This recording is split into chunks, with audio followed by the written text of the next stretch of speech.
Facebook s'appelle maintenant Meta, un premier pas vers une nouvelle ère de l'Internet?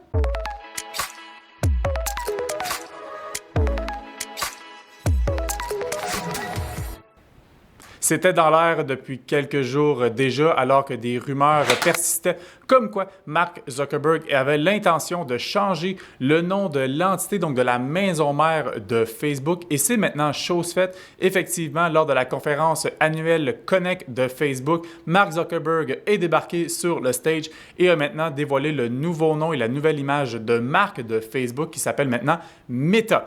Mais là, je vous rassure, ça ne veut pas nécessairement dire que toutes vos applications vont changer, créer des nouveaux comptes ou quoi que ce soit. Non. L'idée, c'est de changer le nom de la maison mère que représente Facebook. Parce que bon, Facebook, oui, il y a le réseau social Facebook, mais il y a plusieurs autres branches. Il y a Messenger, il y a WhatsApp, il y a Instagram, il y a les casques de réalité virtuelle Oculus.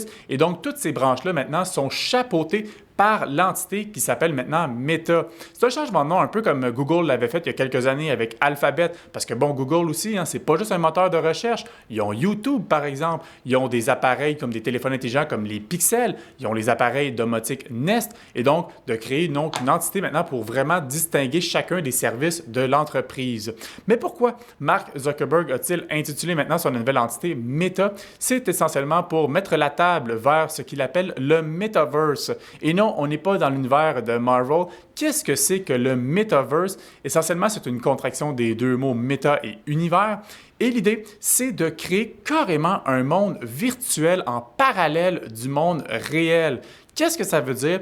Le meilleur exemple qu'on peut donner, c'est vraiment le film Ready Player One de Steven Spielberg. C'est donc l'idée de se mettre un casque de réalité augmentée sur la tête, de se créer un avatar et d'aller rejoindre nos amis pour interagir avec eux ou même jouer à des jeux un peu comme dans le film. Et c'est vraiment ce que Mark Zuckerberg pense vers quoi l'Internet s'en va. Parce que bon, il y a eu l'Internet initialement, c'est sur les ordinateurs. Ensuite, il y a eu l'Internet 2.0 justement pour les téléphones intelligents. Et pour lui, l'avenir de l'Internet passe vers un monde virtuel, d'où le nom de son nouvelle entité qui s'appelle Meta.